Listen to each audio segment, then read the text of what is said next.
faithfully sharing value and exploring great books worldwide.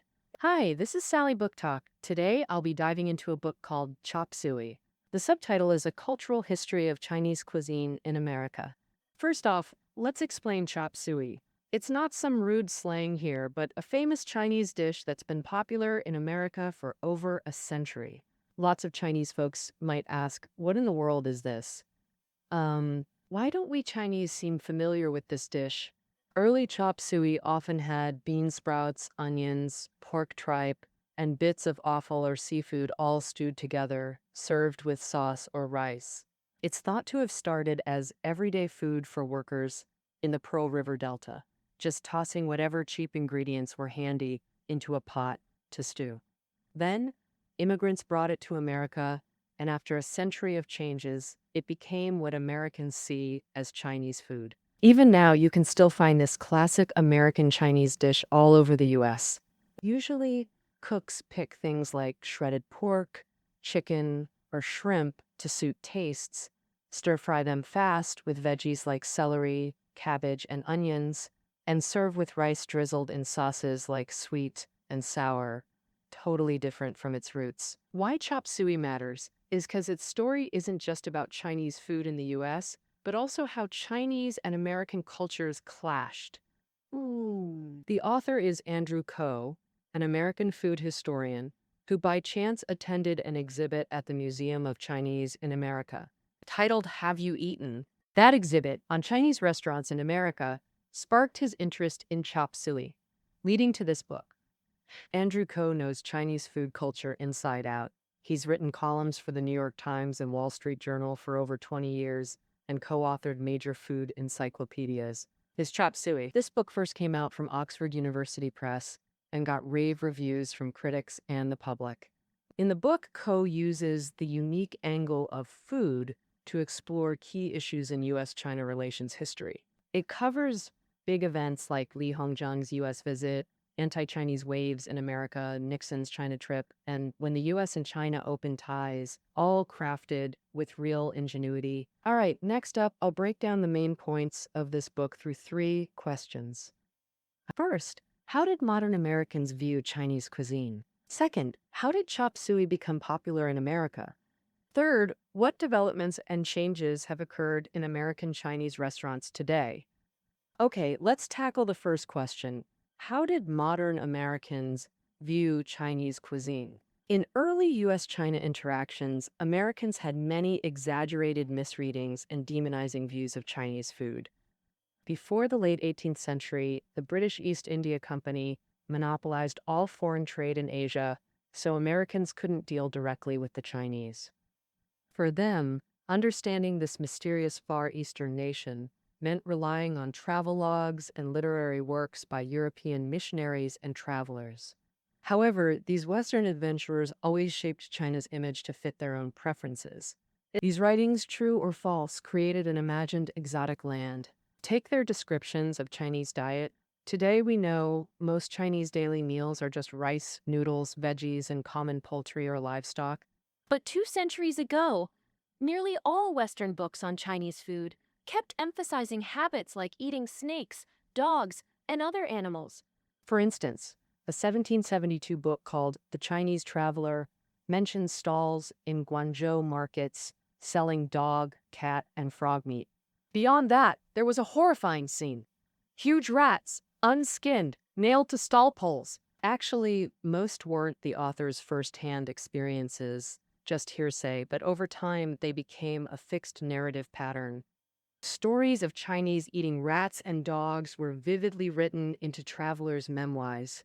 This demonizing portrayal of Chinese food circulated in America for generations, but by the late 18th century, such misreadings seemed to hit a turning point. On August 23, 1784, after 6 months at sea, an American ship named the Empress of China finally reached Macau, China. This was the first official trade exchange between China and the United States.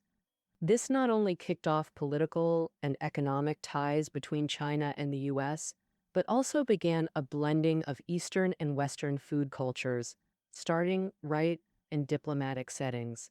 In June 1844, the U.S. sent envoy Gu Sheng to Macau and signed the Wangsha Treaty with Chinese representative, Imperial Commissioner Qi Ying. During the negotiation and signing process, both the host and guests held several banquets. The Chinese delegation presented the highest standard of Chinese cuisine, the Manhan Quanqi, to entertain the Western guests. The entire banquet started with fruit, went through abalone and shark fin, included all kinds of fish, and ended with an expensive seafood soup. However, this meticulously prepared feast did not win the hearts of the American guests. In their post-event evaluations, they said they ate a bunch of disgusting and horrifying things. It seems the start wasn't very smooth. Compared to politicians, travelers, or ordinary merchants, missionaries, driven by the need to spread the gospel, were more willing to actively engage with Chinese people. So their views were relatively more objective and representative. For example, in the 1830s, the famous American missionary Wei Sanwei, living in Guangzhou, published several reports on Chinese food in magazines like China Correspondence, run by foreigners in China, and the most representative was his view after attending a lavish banquet hosted by a local Guangdong tycoon. Rather than saying how delightful it was, it's better to say it greatly satisfied my curiosity. Beyond just taste differences, he also noticed the conflict between Chinese cooking principles and Western nutritional concepts. For instance, he once harshly criticized the habit of using too much cooking oil in Chinese dishes, believing it made Chinese food smell like rotten garlic on an old blanket. This classic analogy was later frequently cited by Americans and even became the title of Chapter 2 in this book. After the Opium War, more and more American politicians and merchants came to live and work in China. However, this did not improve their understanding of Chinese food. Most Westerners lived in their own small circles, striving to make the concessions completely Westernized living spaces with no interaction with Chinese people. Some hadn't even visited Chinese districts for over a decade, let alone had any interest in understanding Chinese food culture. Although some hired Chinese chefs at home, what they cooked was still standard Western food. Looking back at Western memoirs from this period, compared to their predecessors, there was almost no change, even becoming more exaggerated. For example, a Western author signed as PGL described a personal experience in his famous 1863 memoir of Guangzhou. I buried a horse I loved, but within days the Chinese had dug up the horse's body. They stripped all the meat from the bones. Besides the head, tail, and bones scattered around the grave, I saw nothing else. Needless to say, for days after, I was very cautious about eating steak. The story of passing off dead horse meat as beef would surely revolt Western readers, but it also boosted the book's sales.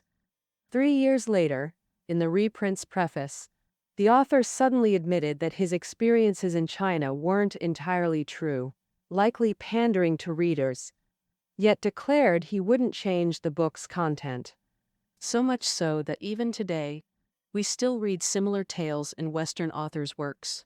In short, America fundamentally misunderstood Chinese food culture in modern history. Even those who visited China perpetuated Western stigma against Chinese food through their writings, worsening stereotypes that directly shaped later U.S. views on Chinese immigrants. Next, let's explore the book's second question. How did American Chinese food represented by chop suey become popular in the U.S.? For a culinary archaeology of chop suey, the author traces how Chinese restaurants established themselves in America. And first, let's discuss Chinese vegetable gardens on Gold Mountain. Gold Mountain meant San Francisco in the mid-1800s, the heart of America's gold rush. Tales of California gold even reached China's Pearl River Delta, luring Chinese adventurers from Hong Kong to Manila and onward to America's west coast. With Chinese immigrants came Chinese cuisine to America. Thanks to low prices, North America's first Chinese restaurants quickly took root in San Francisco's Chinatown. For just $1, you could eat heartily, cheaper than local stalls charging at least $2.50 for a basic meal, which even drew some poorer Americans. By the mid-1800s, San Francisco had dozens of Chinese restaurants, including 3 or 4 upscale Cantonese banquet halls. This overseas success was inseparable from Chinese immigrants' efforts to source ingredients. Chinese people live by the saying, "Food is heaven." Once settled, they immediately adapt to local conditions to find every way possible to enrich their ingredients. They cleared vegetable plots near their homes and irrigated them using manure according to hometown traditions. Well, neighbors complained that the stench from Chinese gardens caused disease, yet eagerly spent money buying fresh corn, pumpkins, and tomatoes from their Chinese neighbors. To meet daily needs in Chinese communities, many immigrants started businesses importing Chinese groceries. By the 1860s and 1870s, San Francisco had shops selling native Chinese foods, from premium seafood like cuttlefish and shark fin to preserved fruits, spicy duck, salted eggs, and even spices like cinnamon and ginger. It's said that high-end Chinese restaurants in San Francisco could rival those in Guangzhou back then. And California's abundant waters let fishermen from the Pearl River Delta thrive. Their advanced skills beat out competitors from Spain and Italy. Americans even worried Chinese immigrants would fish out everything swimming in nearby bays. Forced fishing laws passed for this purpose still couldn't stop Chinese fishermen. They'd always pay fines, serve jail time, then rush back to fishing right after. It's estimated that beyond local needs, at least $1 million worth of dried shrimp and fish were shipped back to China yearly. By the 1880s, Chinese workers in America had built thousands of miles of railroads for the U.S. More Chinese started from San Francisco, moving along railroads to mining towns in America's heartland and settling there. These folks spread small Chinese restaurants popular in California nationwide, making Chinese food a key livelihood for many immigrants. But overall, customers at these Chinese restaurants were mostly Chinese. Most Americans' prejudices against Chinese food remained deeply rooted.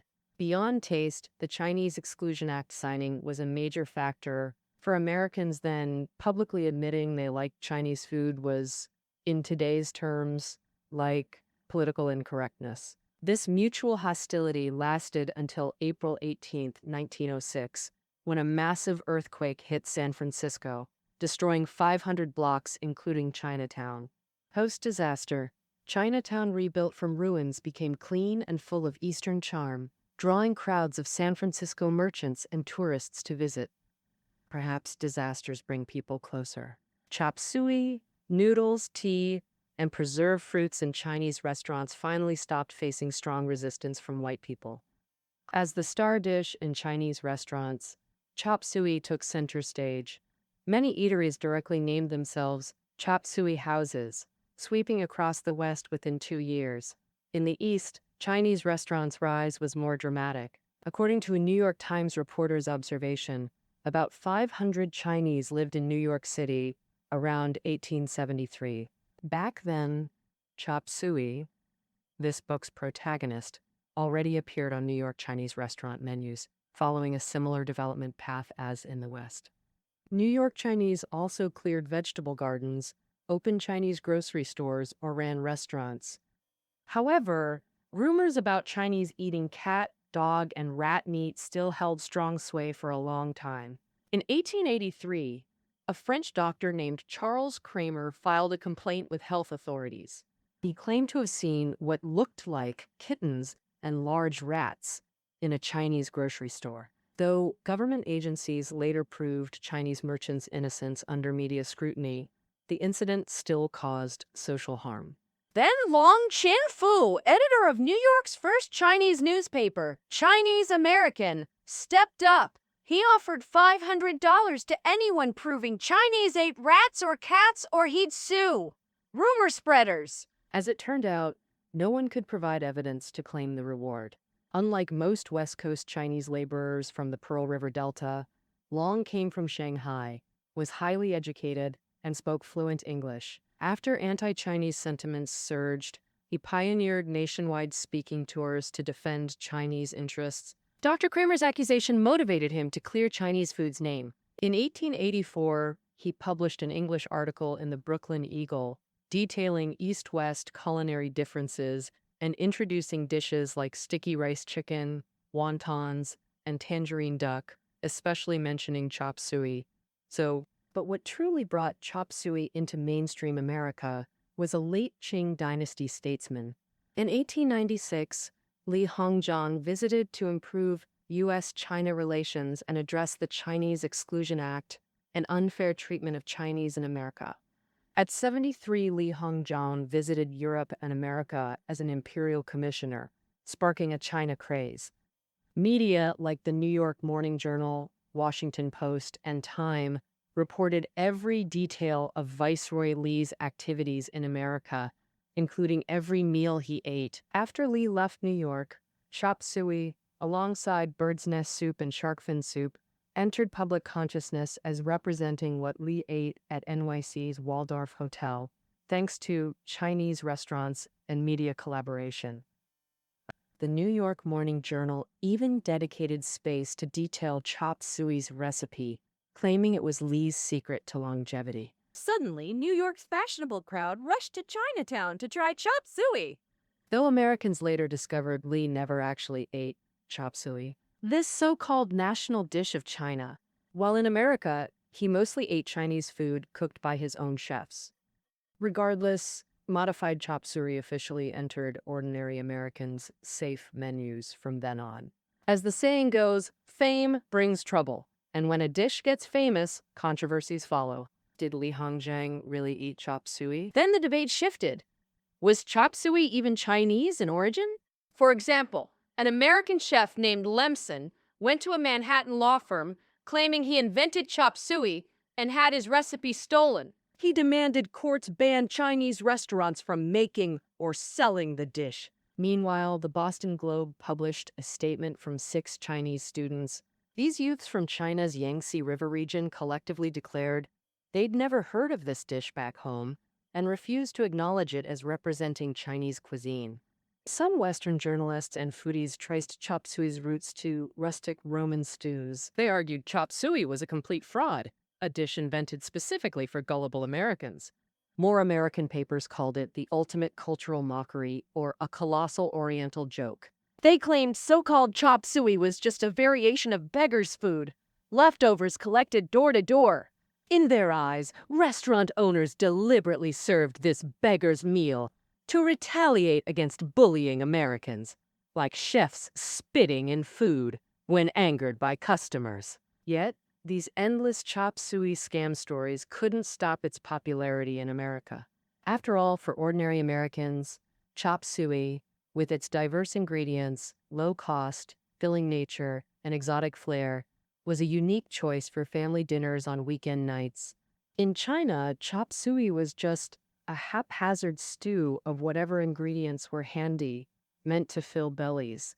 Chinese laborers brought this everyday food to America, where it became the most popular main dish in working-class Chinese restaurants. As Chinese communities spread across America, chop suey entered white society too. Despite controversies over its origins, nothing could stop chop suey from becoming the most iconic Chinese dish for most Americans. As a cultural history author, he wasn't just satisfied with tracing chop suey's journey. He focused more on how Chinese food's image evolved in America. This leads to the book's third part. How American Chinese restaurants developed and transformed can be summed up in 4 phases. First, before the 20th century, Chinese restaurants survived by being cheap, but for some Americans, they represented danger, like eating dead cats, dogs, or rats. Second, in the early 1900s, this image improved somewhat.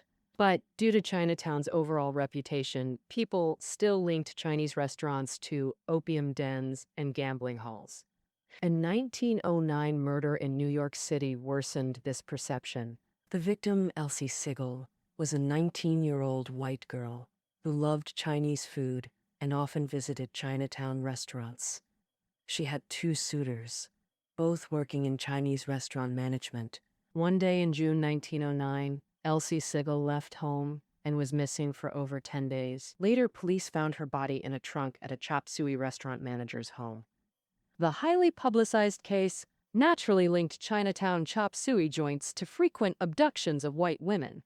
Amplified by media, Chinese restaurants' image became intertwined with Manhattan's red light districts and opium-using white prostitutes, drawing fierce criticism from social reformers.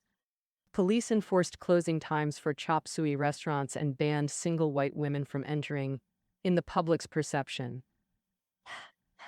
Chop suey joints became dens of vice like dance halls and brothels, luring single women to ruin. Chinese food's third transformation came after WW1, when American Chinese eateries started resembling nightclubs more than restaurants. To attract customers, Chinese restaurants commonly installed mechanical pianos.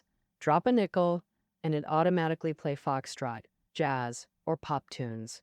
In big cities like New York, larger Chinese restaurants added Chinese song and dance shows, strip acts, and magic performances. These exotic shows drew politicians, movie stars, and businessmen, turning traditional chop suey houses into Eastern-flavored nightclubs. In the 1920s, Chinese restaurants dodged the Volstead Act by serving tea instead of alcohol, but lost their uniqueness. While restaurants and clubs nationwide shut down under prohibition, Chinese eateries flourished against the odds. Their numbers exploded, but the dishes sold underwent radical changes. Familiar chop suey vanished from menus, replaced by Western dishes like chicken with mushrooms and black pepper steak. Stripped of exotic flair, yet chop suey entered daily American life as a staple. Working-class folks like operators and clerks chose it for lunch, available beyond Chinatown in cafes, school cafeterias, army bases, churches, even upscale clubs.